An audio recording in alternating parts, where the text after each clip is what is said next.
کەعالی ئەمڕۆ ئێمە دەزانین مانگێک تێپەڕ بوو بەسەر ئۆپراسیۆنی تووڕەیی ئەفسانەی ئەمریکا دژ بە ڕژێمی ئێران. دەمەوێت بزانم لە ماوەی ئەم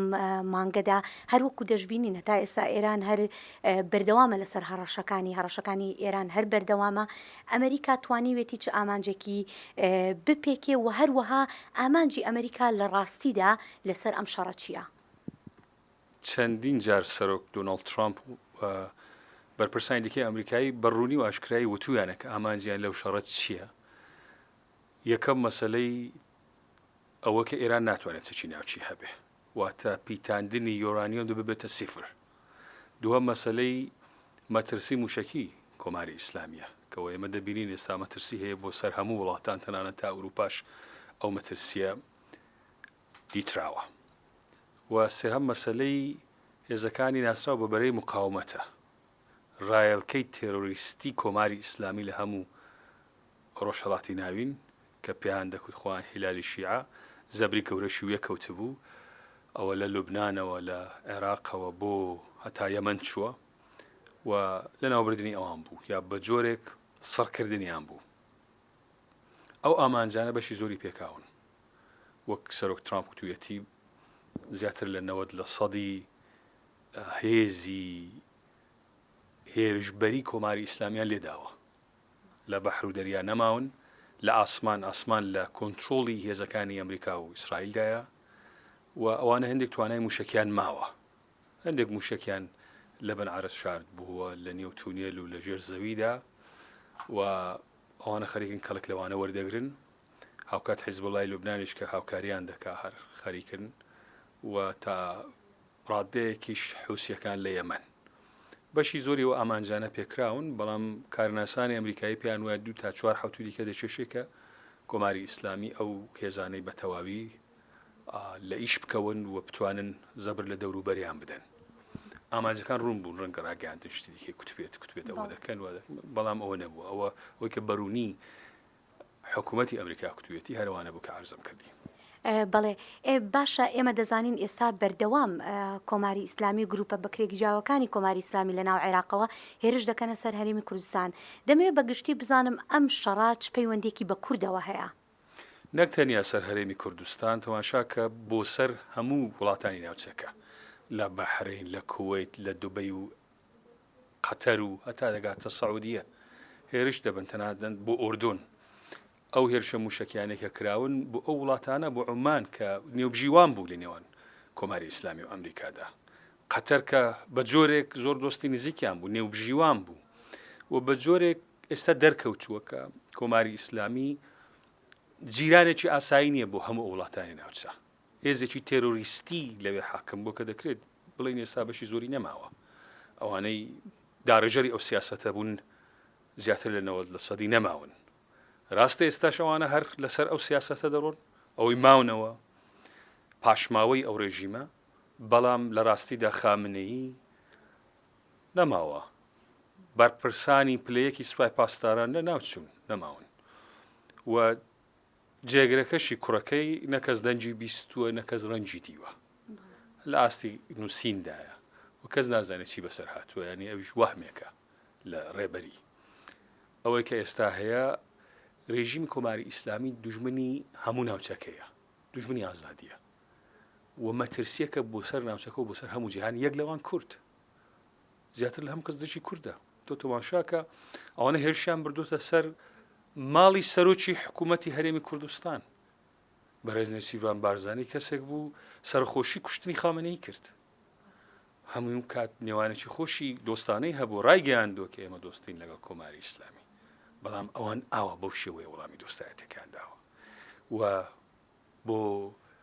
ماڵی سەرۆک مەسعود بارزانی کە بە هەر حاڵ کەسێکە ئێستا ڕاستەوخۆ بەرپرسایەتێکی حکومی نییە، بەڵام مەرجەیەکی سیاسیە لە ناوچەکەدا کە دۆستی ئێران بووە، دەبێ هەموو لایەک بۆی دەرکەوێت کە کۆماری ئیسلامی دۆستی هەموو تێرۆریستێکە لە ناوچەدا و دوژمنی هەموو ئازادی خواز و تەنانەت دۆستەکانی خۆشیەتی کە تێرۆریست نەبن. هێرش بۆ سەر سلێمانیش هێرشی کراسەر، ڕاستە زۆربەی ئامانجەکان لە هەولێر بوون، بەڵام سلێمانی لە کوێدا دژایەتی کۆماری ئیسلامی کرد ئەوان بووان جیاوازێکی نییە دەیان هێو شەڕەکە بەرینکەنەوە پێیان وایە ئەگەر ئەو قەیرانە ناوچەکە دابگرێ ڕەنگە خوان ڕزگاریان بێ لەو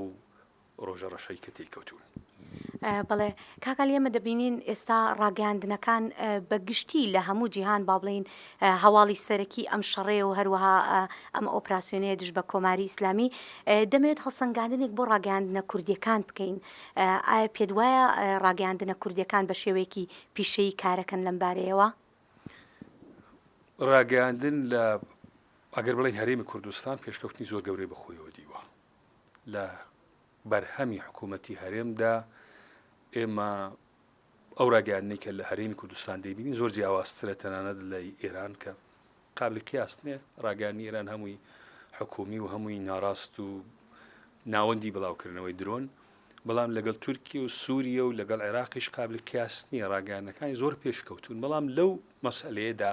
تۆزێک کۆنتترۆل نەکراوە دەدیترێن تۆزێک ئێستاش هەژمونی کۆماری ئیسلامیان پێوە دیارە و بە جۆرێک سەر لێ شێواوی لە ڕاگەاندنی کوردیدا دەدیترێ چۆن ئێستا دژایەتێکی زۆر لە ڕاگەاندنی کوردی دژی ئەمریکا و ئیسرائیل دەدیترێ بەرژەوەندی مەسەلە ئەوە نییە کە هەر ئەمریکا ئەوانە دەکەنە ئامانج بەرژەوەندی خۆی کوردیشیان کردوتە ئامانج بە پێچەوانەی بەرژەوەندی کوردن لە کوێی مێژوودا ئیسرائیل لە دژی کورد شەڕی کردووە کوردی سەرکوت کردووە لە کوێی مێژوودا ئەمریکا کوردی سەرکوت کردووە بە پێچەوانە ئەمریکا یارمەتی کوردی داوە ڕەنگە یارمەتیەکان لە ئاستی چاوەڕوانیدا نەبوون ڕەنگە ڕخنە هەبێ لەو بارەوە ڕەنگە لە زۆر قۆناغدا پیانەوە ئێستا کورد لە ڕۆژاوا بوونی و بەچێوە بەندە بە ئەمریکاوە ڕاستە خۆیان زۆر هەوڵیاندا بەڵام پشتیوانی ئەمریکا نکۆڵی لێ ناکرێت لە باشووری کوردستان نکۆڵی لێ ناکرێەوە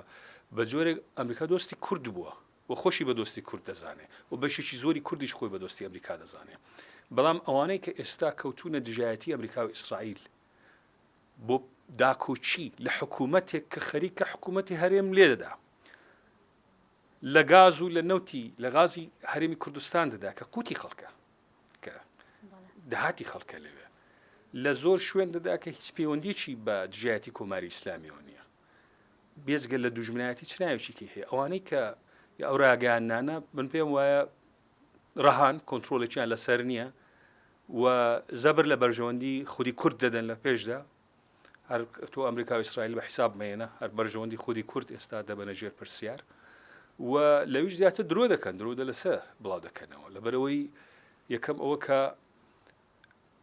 ئەگەر ئێمە تەماشای کۆماری ئیسلامی بکەین محەممەد سعیدە سەحاف وەبیر بێنینەوە لە کاتی سەدامدا دەیکو دێمە وە زمان زۆر باشە ئەمریکا شکستی خواردوە چی ئەم کەس دەیزانی کە چۆنە خەڵکی ئێران خەریکن دەبینن کە یەکی بنکەکانە خەریکە لێ دەدرێت ئێستا سوپای ئێران سوپایەکە لە کۆڵان بەرەڵا و هەرەڵا دەسوڕێتەوە بۆ خۆی یعنی هیچ شوێنی نییە هەموو بنکەکانیان 90% لێ درراوە بەرپرسە گەورەکان هەموو کوژراون پەیوەندیان لەگەڵ یەکتر تووشی چێشە بووە خەڵکی ئێران شاهدی ئەو مەسەلەیەن کە چیان بەسەر هاتووە ئەوان بە هەر نکۆڵی بکەن بڵێن ئێمە وە زمان زۆر باش و خەریکین ئەمریکا شکست دەدەین بەڵام خۆ ڕاستی بە قسە دەرناکەوێت لە مەیداندایە لە مەیداندا دیارە کە چ شتێک هەیە ئەو ڕاگەاندنانە دێن ئەو قسە و درویانەی کە ڕێژیمی کۆماری ئیسلامی بڵاوی دەکاتەوە وەکو فەکت و وەکو شتێکی ڕاست وەکو سەرچاوێکی دروست و باوەڕ پێکراو بە خەڵکی خۆیان دەڵێن کە ئەوە کۆماری ئیسلامی ئەوەی ئەو کۆمە هەمووشی درۆ ئەساسی نییە و بێدەنگن لە ئاست ئەوەی کە چ دەگوزێرێ لە ئێران بێدەنگ بوون کاتێک کە هەر 3 مانگ لەوە پێش 32,000 کەس لە خەڵکی ئێران کوژرا بێدەنگ بوونەوانە لە بەرامبەرەوەدا لە بەرامبەر جینایەتەکانی ڕێژیمدا لە بەرامبەر کردەوە تێرۆریستەکانی ڕێژیمدا و جۆرێک دەکرێت بڵین بەکرێگیراوی کۆماری ئیسلامی تا ڕادەیەک دەستی هەیە لە ڕاگەاندنی باشووری کوردستاندا بەداخەوە و کۆتایەکەی دەبێتە چی؟ زەبر تەنیا لە بەرژەوەندی کورد دەدەن لەبەرەوەی کە ئەمریکا ئەو ئامانجانەی دی هەوێ لەو شەڕەدا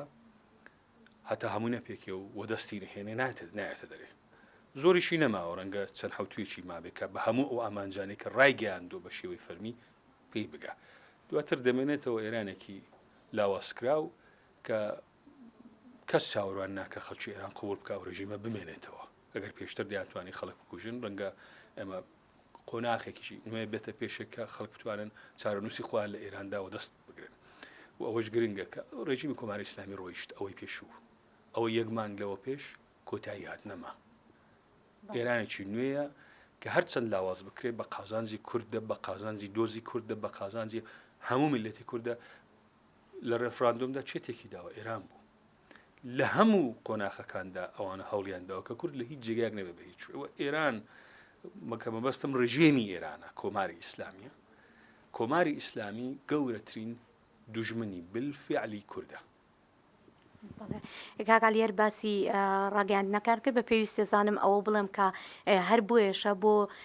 بە درۆخستنەوەی ئەو هەواڵە چاواشەکاریانە سێندکام بەشێکی داناوە تەنها بۆ ڕوبەڕووبوونەوەی ئەو هەواڵە چاواشەکاریانی کە ئێران بڵاوی دەکاتەوە سێندکام ئەو هەواڵانە بە درۆ بکاتەوە. عەلی جوانمەردی ڕاوێژکاری باڵای دەستگای ڕاگەاندنی جیهانی ئەمریکا زۆر سپاس دەکەین بۆم دەفرات بۆ ئێوەش ئەرکی ئێوەش زۆر گرنگە لە دەنجی ئەمریکا بۆ ئەوەی هەواڵی ڕاست و دروست سیاسەتی ڕاست و دروستی ئەمریکا ئامانجەکانی ئەمریکا ئەوەی کە چێ بوو لە ڕاستیدا دوژمنی کووردە و چێ بەرژەوەندی کوردی دەوێت بە خەڵک ڕابگەێنە. سپاس.